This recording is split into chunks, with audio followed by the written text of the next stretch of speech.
जोहार दोस्तों, झारखंड की राजनीति एक नए मोड़ पर आ खड़ी हुई है। बीजेपी यानी भारतीय जनता पार्टी अब संगठन में एक बड़ा बदलाव करने जा रही है। 2024 के लोकसभा चुनाव में पार्टी को उम्मीद के मुताबिक सफलता नहीं मिली और सबसे बड़ी बात, आदिवासी वोट बैंक में पैठ बनाने की उसकी कोशिश तो नाकाम रही ही, कुर्मी भी जो ओबीसी का एक बड़ा हिस्सा है उससे अलग हो गया, उससे नाराज हो गया। अब बीजेपी के आला कमान का साफ साफ संदेश है कि 2029 के विधानसभा चुनाव तक पार्टी का रोड मैप कोई नया चेहरा ही तय करेगा। कौन होगा वो नया चेहरा, या कौन हो सकते हैं वे चेहरे जिन पर पार्टी विचार कर सकती है, इस पर आज इस वीडियो में चर्चा करेंगे। लेकिन उसके पहले चैनल को अब तक सब्सक्राइब नहीं किया आपने तो सब्सक्राइब कर लीजिए, और अगर कुछ आर्थिक सहयोग देना चाहते हैं तो इसको ज्वाइन भी कर सकते हैं। दोस्तों, बीजेपी को अब एक नया प्रदेश अध्यक्ष मिलने जा रहा है जहां तक झारखंड की बात है। लेकिन यह सिर्फ एक पद नहीं है दोस्तों, ये पूरी रणनीति की रीढ़ बनने वाला है जहां तक झारखंड का सवाल है भाजपा के लिए। और अब सवाल यह है कि इस बार चेहरा कौन होगा। क्या बीजेपी फिर जाति के गणित पर चलेगी, या कोई ऐसा लीडर ढूंढेगी जो संगठन और जनता दोनों से जुड़ा हुआ हो।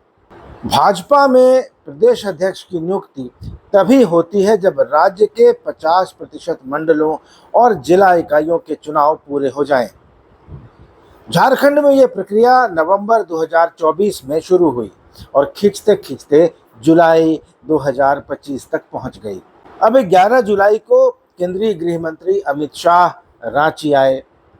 भाजपा के संगठन महामंत्री बीएल संतोष भी एक्टिव हैं, तो इसका संकेत बिल्कुल साफ है कि अगस्त तक भारतीय जनता पार्टी झारखंड प्रदेश का नया अध्यक्ष घोषित हो सकता है। लेकिन असली सवाल ये नहीं है कि चेहरा कौन होगा, बल्कि यह है कि वो चेहरा बीजेपी को 2029 में सत्ता में वापसी कैसे कराएगा। भाजपा इस बार ओबीसी कार्ड खेलने के मूड में है। क्यों? क्योंकि झारखंड की जनसंख्या में करीब 45-46% वोटर ओबीसी हैं और इनका असर पूर्वी झारखंड से लेकर पलामू, कोल्हान और रांची बोकारो बेल्ट तक है। 2024 के विधानसभा चुनाव में पार्टी ने आदिवासी अस्मिता के मुद्दों का मुकाबला करने की कोशिश की, लेकिन झारखंड मुक्ति मोर्चा ने आरक्षण, स्थानीयता और पहचान जैसे मुद्दों पर बाजी मार ली। ऑब्वियसली मैया सम्मान योजना भी एक बड़ा कारण रही, लेकिन जहां तक जमीनी मुद्दों का सवाल है, भाजपा बीजेपी और कांग्रेस की रणनीति के मुकाबले पिछड़ जरूर गई। अब बीजेपी फोकस कर रही है औद्योगिक क्षेत्रों में, जहां शहरी, अर्धशहरी और खनन और इंडस्ट्रियल जो इलाके हैं, वहाँ जो ओबीसी मतदाता हैं, यानी जहाँ शिक्षा का स्तर थोड़ा बढ़ा हुआ है, उन क्षेत्रों के ओबीसी मतदाताओं पर भारतीय जनता पार्टी अब ध्यान केंद्रित कर रही है। तो वे चेहरे कौन हैं जिन पर बीजेपी दांव लगा सकती है, जिनकी चर्चा चल रही है? आइए उन संभावित चेहरों के बारे में थोड़ी चर्चा कर लेते हैं। पहला नाम है ढुल्लू महतो का, जो धनबाद के सांसद हैं, तेली समुदाय से आते हैं यानी ओबीसी हैं, औद्योगिक क्षेत्रों पर गहरी पकड़ है और रघुवर दास के करीबी माने जाते हैं। कमजोर पक्ष यह है कि उनकी छवि केवल क्षेत्रीय है और संगठनात्मक अनुभव उनके पास बहुत कम है। दूसरा नाम आदित्य साहू का है, जो राज्यसभा सांसद हैं और बीजेपी के झारखंड प्रदेश के महामंत्री हैं। साफ सुथरी छवि है, संगठन को गहराई से समझते हैं, कार्यकर्ताओं में लोकप्रिय हैं, विनम्र हैं, शालीन हैं, मगर प्रोफाइल बहुत बड़ी नहीं है, कद बहुत बड़ा नहीं है, बाहरी पहचान कम है उनकी। तीसरा नाम मनीष जायसवाल का है, हजारीबाग से सांसद हैं, विधायक भी रह चुके हैं, वैश्य समुदाय से आते हैं, दिल्ली से बढ़िया कनेक्ट भी है, लेकिन संगठन के काम में गहराई नहीं है और मनीष जायसवाल का जो असर है वो हजारीबाग तक ही मुख्य रूप से सीमित है। चौथा नाम है प्रदीप वर्मा का, जो आदित्य साहू की तरह ही झारखंड प्रदेश भाजपा के महामंत्री हैं और राज्यसभा के सांसद हैं। आदित्य साहू और प्रदीप वर्मा दोनों रांची जिले से आते हैं। राजनीतिक सोच प्रदीप वर्मा की अच्छी है, लेकिन वे खुद संगठन के चुनाव अधिकारी हैं, इसलिए कॉन्फ्लिक्ट का मामला बन सकता है जो उनका कमजोर पक्ष साबित हो सकता है। पांचवा नाम है जमशेदपुर के सांसद विद्युत वरण महतो का, जो तीसरी बार जमशेदपुर सीट से भाजपा के सांसद निर्वाचित हुए हैं। कुर्मी समुदाय से आते हैं, ओबीसी वर्ग का एक बड़ा हिस्सा है, एक अहम हिस्सा है कुर्मी समुदाय, और जमशेदपुर जैसे शहरी औद्योगिक क्षेत्र से लगातार जीत से उनका कद भी बढ़ा है। किसी गुट से नहीं जुड़े हुए हैं और दिल्ली और रांची दोनों जगह उनकी स्वीकार्यता है। कमजोरी यह है कि थोड़े कम मुखर है, झारखंड मुक्ति मोर्चा का बैकग्राउंड अभी तक गया नहीं है और संगठन में उतनी सक्रियता नहीं दिखाते हैं। लेकिन अगर भारतीय जनता पार्टी झारखंड में कुर्मी समाज को साधना चाहती है तो विद्युत महतो उसके पास एकमात्र ऐसा चेहरा है जो संतुलित और सुरक्षित हो सकते हैं, क्योंकि बीजेपी के पास उनके कद का या उनके आसपास के कद का कोई कुर्मी नेता फिलहाल नहीं है। दोस्तों, लेकिन इस पूरी चर्चा में एक नाम बार बार आता है, आप भी जानते हैं, वो नाम रघुवर दास का है। झारखंड के पूर्व मुख्यमंत्री, उड़ीसा के पूर्व राज्यपाल, झारखंड भाजपा के 2 बार प्रदेश अध्यक्ष रह चुके और भाजपा के राष्ट्रीय उपाध्यक्ष रह चुके रघुवर दास ने हाल ही में उड़ीसा के राज्यपाल पद से इस्तीफा दिया। उसके बाद सक्रिय हुए झारखंड की राजनीति में। हाल में अमित शाह से मुलाकात की और उसके तुरंत बाद ढुल्लू महतो भी सक्रिय हो गए। यानी रघुवर दास या तो सीधे सीधे अपने हाथ में कंट्रोल चाहते हैं या फिर ढुल्लू को कंट्रोल दिलाकर झारखंड भाजपा की कमान अपने हाथ में रखना चाहते हैं। ये भी एक चर्चा का विषय है। लेकिन बात सिर्फ ओबीसी तक नहीं है। सवाल यह भी है कि क्या बीजेपी सिर्फ जातीय समीकरणों से चल पाएगी या उसे संगठनात्मक योग्यता, जनसंवाद और नेतृत्व क्षमता को भी महत्व देना होगा।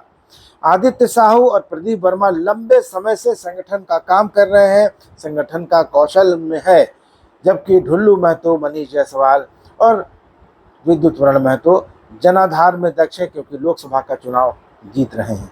विद्युत तो 3 बार जीत चुके हैं, ढुल्लू महतो और मनीष जायसवाल पहली बार सांसद बने। तो दोस्तों, 2029 की राजनीति सिर्फ जाति या संगठन से नहीं चलेगी।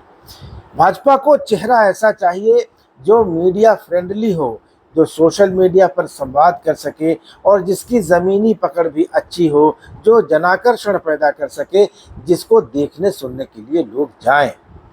इस नज़रिए से अगर देखें तो आदित्य साहू की छवि साफ और गंभीर है। मनीष जायसवाल डिजिटली काफ़ी एक्टिव हैं और सोशली भी काफ़ी एक्टिव हैं, और विद्युत वरण महतो शांत और विश्वसनीय चेहरा है और ख़ास करके कुर्मी इलाकों में उनकी काफ़ी अच्छी पैठ भी है। लेकिन दोस्तों, अब तक की चर्चा में हमने जो नाम बताए उसमें कोई महिला या कोई युवा चेहरा नहीं है। सारे चेहरे 50 के ऊपर के हैं। तो क्या बीजेपी यहाँ कोई चौंकाने वाला फैसला भी ले सकती है या वो सिर्फ अपने रटे रटाए पारंपरिक ढर्रे पर ही चलेगी? ये भी एक सवाल है। संगठन के अंदर की बात करें तो ढुल्लू महतो को ज़मीनी नेता तो माना जाता है, लेकिन विवादित भी काफ़ी रहे हैं और कई बार उनके बयान जो है प्रोवोकेटिव रहे हैं और अपनी पार्टी के नेताओं पर भी उन्होंने कई बार आक्षेप लगाए हैं और बाहुबली नेता माने जाते हैं। तो एक वर्ग उनको लेकर असहज भी महसूस करता है। आदित्य साहू को समर्पित और विनम्र नेता माना जाता है और रघुवर दास की जहाँ तक बात है तो उनको लेकर अलग अलग खेमेबाजी है। कुछ लोग उनको पसंद करते हैं, कुछ लोग उनको नापसंद करते हैं। नाम तो वैसे कई हैं। अर्जुन मुंडा है जो 3 बार झारखंड के मुख्यमंत्री रह चुके हैं, बीजेपी के राष्ट्रीय महामंत्री भी रह चुके हैं। चंपई सोरेन है जो पिछली सरकार में 5 महीने के लिए मुख्यमंत्री बने थे और बड़े तामझाम के साथ भाजपा उनको लेकर आई थी, लेकिन चुनाव जीतने वाले अकेले आदिवासी विधायक हैं। जहाँ तक आदिवासी सीटों की बात है, वैसे विधायक 2 हैं आदिवासी। बाबूलाल मरांडी भी आदिवासी हैं, लेकिन वे सामान्य सीट से, धनवार सीट से जीत कर आए हैं।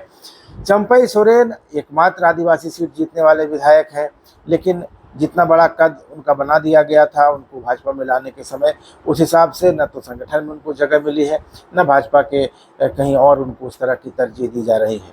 तो अर्जुन मुंडा और चंपई सोरेन की संभावना बिल्कुल इसलिए भी कम बताई जा रही है क्योंकि बाबूलाल मरांडी नेता प्रतिपक्ष की कुर्सी पर बैठ गए हैं।